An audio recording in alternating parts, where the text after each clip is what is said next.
ప్రతి భారతీయుడు కూడా కోరుకుంటూ ఉన్నాడు, పాకిస్తాన్తో యుద్ధం చేయాలి, పాకిస్తాన్ని మరోసారి ఓడించాలి అని చెప్పేసి. సో చాలా ఇష్యూస్ ఉన్నాయి, చాలా కోరికలు ఉన్నాయి భారతీయులకి, చాలా డిమాండ్లు కూడా ఉన్నాయి. పీఓకేని స్వాధీనం చేసుకోవాలి, అలాగే పాకిస్తాన్ని ముక్కలు చేయాలి, దాన్ని అస్తిత్వమే లేకుండా చేయాలి, దాంతోపాటు ఉగ్రవాదాన్ని తుదముట్టించాలి, ఉగ్రవాదులందరికీ కూడా చుక్కలు చూపించాలి, వాళ్ళందరినీ కూడా ఫినిష్ చేయాలి అని చెప్పేసి. సో యుద్ధం చేస్తే బాగుండును చాలా బాగుండును అని చెప్పి చాలామంది ప్రజలు కోరుకుంటున్నారు. కొన్ని రాజకీయ పార్టీలు డిమాండ్ చేస్తూ ఉన్నాయి. సోషల్ మీడియాలో మన వాట్సప్, ఫేస్బుక్ సమరయోధులంతా కూడా డిమాండ్లు వినిపిస్తూ ఉన్నారు సోషల్ మీడియాలో. సో భారతీయుల మనోభావాలు ఎక్కడైనా దెబ్బతిన్నాయా అంటే ఏం చెప్తారు మోదీ నిర్ణయంతో?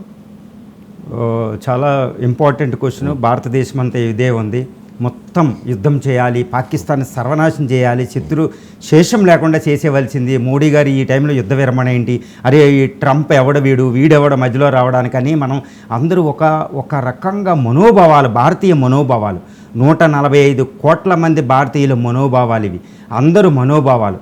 నేను ఒక చిన్న కథ చెప్తానండి.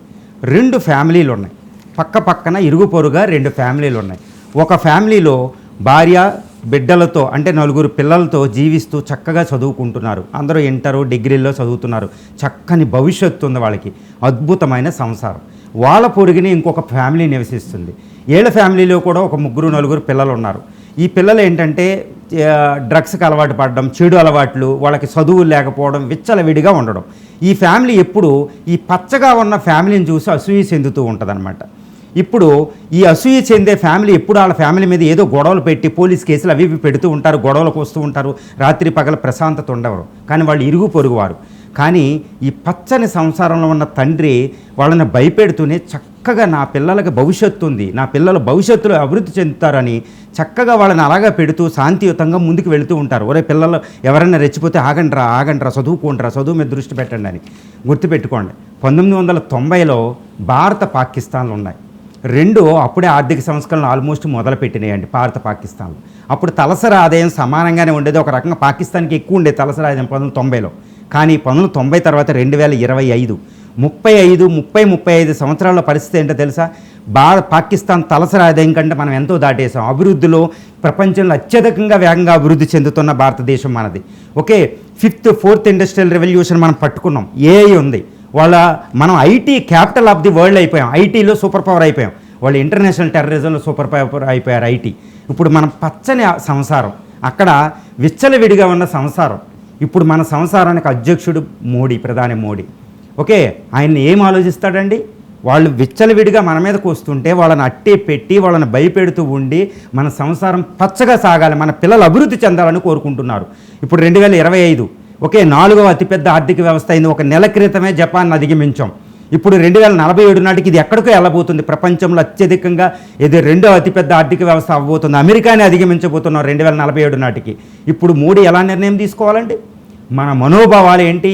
మన మనోభావాలను ఆయన చెప్తున్నాడు. నిన్న మనకు ఒక అబద్ధం చెప్పారు మోడీ, తెలుసా మీకు? ఏమని? పీఓకేని తీసేసుకుంటాను, అదే మా లక్ష్యమని. కానీ ఎప్పుడు అని చెప్పలే. సాయుధ దళాలకు పూర్తి స్వేచ్ఛనిచ్చాడు, కానీ వాళ్ళని రిస్ట్రెయింట్గా ఉండండి, ఈ సంయమనం పాటించండి అని అడుగుతున్నాడు. నిజంగా భారత ఆర్మీ జనరల్స్కి అందరికీ 3 త్రివిధ దళాలు ఒక్క రోజులో నాశనం చేసేస్తాయి. కోల్డ్ స్టార్ట్ స్ట్రాటజీ అనేది ఒకటి ఉంటుంది, దాన్ని ఇంప్లిమెంట్ చేయడానికే 24 గంటలు సరిపోతుంది. కానీ మోడీ గారు మన చక్కని సంసారం, పిల్లలు అభివృద్ధి చెందాలి 2047 నాటికి, అమృతకాల లక్ష్యాలు ఉన్నాయి. సో ఎన్నో భావాలు ఉంటాయండి ఒక తండ్రికి. ఆ ఫ్యామిలీలో ఎన్ని ఉంటాయండి? మోడీ, నేను మాటలతో చెప్పలేను, ఈజ్ ఎ మోడీ. ఆ మోడీ ఎవరో తెలుసా? 75 సంవత్సరాలు దాటిన ఎంతో అనుభవం ఉంది. ఆయన ఆర్ఎస్ఎస్ ఐడియాలజీతో వచ్చాడు, పరమభక్తుడు, బ్రహ్మచర్యం, దేశం కోసం మొత్తం అంకితం చేశాడు. ఆయనకు ఆస్తులు పిల్లలు లేరు. ఆయన మోటివే మోడీ. ఆస్తులు కూడగట్టుకోలేదు, స్కామ్లు లేవు, అది మోడీ. అదే మోడీ గుజరాత్ నుంచి వచ్చారు, గాంధీ పుట్టిన ప్రాంతం నుండి. గుర్తుపెట్టుకోండి, శాంతి అస్త్రాన్ని ప్రపంచానికి చూపించినోడు మహాత్మా గాంధీ. ఆ మహాత్మా గాంధీ ఆదర్శాన్ని, భారతీయతను అన్నింటినీ ముందుకు తీసుకెళ్తున్నాడు.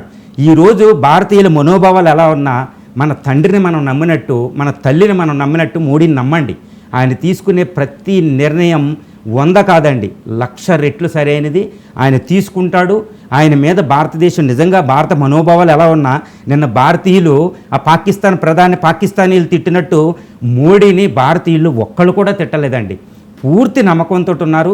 భారతీయుల మనోభావాలు అనుకూలంగా మోడీ వెళ్ళగలుగుతారు. మోడీ తీసుకునే నిర్ణయం సరైనదే.